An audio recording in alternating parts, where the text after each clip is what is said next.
Yo, welcome back to the channel. Kamusta po sa inyong lahat?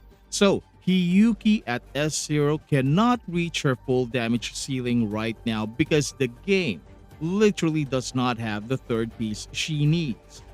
Her kit has an inherent skill called Snow Rust, which boosts her glacial bite damage. And this is not a small bonus mechanic you can ignore or treat as optional. This is a major engine of her forte circuit damage, and if you are not stacking this properly, you are not really playing Hiyuki at full capacity. Every meaningful multiplier in her kit is tied to how many of these stacks your team can generate, which means your team composition is not just important, it is everything. And here's where things start to break. Hiyuki's inherent skill, Find Snow, is designed like a tiered system that ramps her power in very noticeable steps. At one stack, you get a solid amplification to glacial bite damage. Now, that feels decent, functional, like a baseline you can work with. But at two stacks, the kit starts to open up. She gains a large crit damage boost and, more importantly, unlocks an additional follow-up attack whenever she applies Glacial Shaft. And this is where her gameplay starts to feel fluid and rewarding because you are no longer just hitting harder, you are hitting more often as well. But that second stack is what makes her feel like a proper DPS unit instead of just a character with decent numbers. Now, the extra hit, the scaling, the tempo of her damage all start to come together. And that is exactly why the third stack matters so much, because the system is clearly designed to keep escalating from there. Now, that final third stack pushes her glacial bite amplification to a much higher level, doubling the effects of the first stack. Now, this is what her kit is clearly balanced around.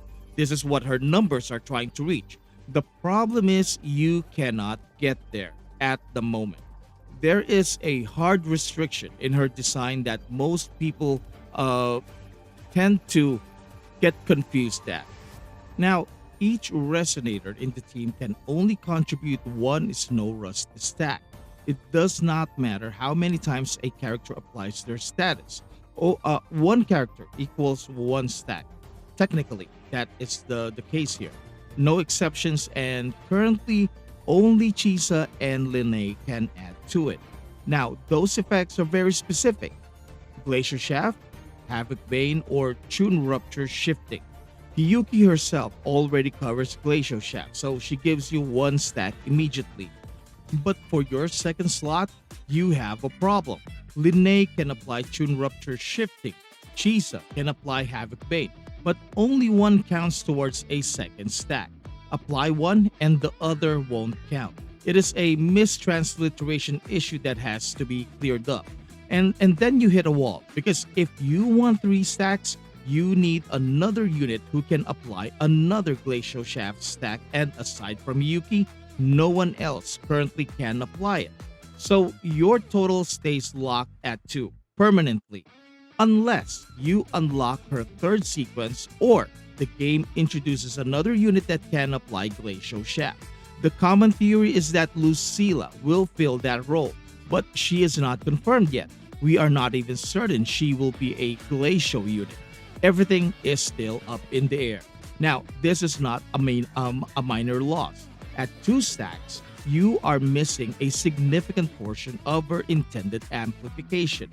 That final stack is not just a bonus. It is a multiplier that pushes her from strong into fully realized, which creates a very strange situation. On paper, Hiyuki looks like a complete unit. Her kit reads like everything connects cleanly, but in practice, she is missing a piece that does not exist yet. And that is why some players feel like her damage is good, but it won't be quite matching expectations when she releases. It is not because she's weak, it is because you are playing her in a state where her kit is artificially capped. And this is where the future comes in. Because if Lucilla can indeed provide that third stack, then Hiyuki's entire damage profile shifts upward without changing anything about her build. But there's a side note that actually matters more than it seems once that third unit finally arrives. Because even when the missing piece is added, you are not suddenly running four characters. You still only have three slots in your team, which means you are forced into a decision between Linne and Chisa depending on what kind of player you are. Now, Chisa leans into stability. She is the kind of unit that makes your runs feel safe, consistent, and forgiving. She brings sustain through healing and shielding, and at the same time, she quietly boosts your team's damage by reducing enemy defenses. In the case of negative status teams, she can raise the max stacks by 3, which means higher damage. So your numbers go up, your survivability goes up, and your margin for error also gets wider. Now, the trade off is that some parts of her kit do not perfectly align with Hiyuki's ideal rotation.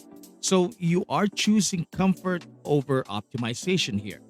Now, as for Linne, on the other hand, is the opposite direction. She is built for pushing damage as far as it can go. Her kit amplifies overall team damage and leans heavily into liberation scaling, which directly benefits Hiyuki's output. When everything lines up, the ceiling is noticeably higher, but that power comes with friction. She is more complex to play. Her rotation demands more attention, and she offers zero sustain. Although her rotation is very short, which is ideal for Hiyuki. So if something goes wrong, there is nothing in her kit that will save you. Now, the real decision is not just Linne versus Chisa, it is whether you want a smoother, more forgiving experience or a higher ceiling that demands cleaner execution. So, if you value consistency and survivability, Chisa will feel better in actual gameplay. But if you care about squeezing every last bit of damage out of Hiyuki and you are comfortable managing a more demanding rotation, Linne is the stronger choice. And that choice does not go away even after Hiyuki gets her third stack. If anything, it becomes even more important because now you are deciding how to shape a fully unlocked kit rather than trying to compensate for a missing piece. And this is why Hiyuki at S0 will feel different compared to other top DPS units. Most top units can access their full passive multipliers with the current roster.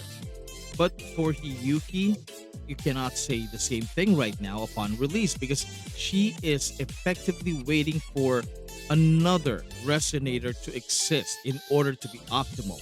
And that distinction matters more than people think. But at least it's not going to be a case of the Zani again, wherein Zani is completely dependent on Phoebe. Because once we get that third resonator, whether it's Lucilla or someone else, then the conversation around Hiyuki's damage will change swiftly. Until then, what we will be seeing upon Hiyuki's release is not gonna be her peak. So, as always, if this video resonated with you, please leave a like and subscribe. Ring that bell for massive gotcha luck and maybe a sandwich. Thank you so much for watching. Maraming salamat po and I will see you in my next video drop. Goodbye.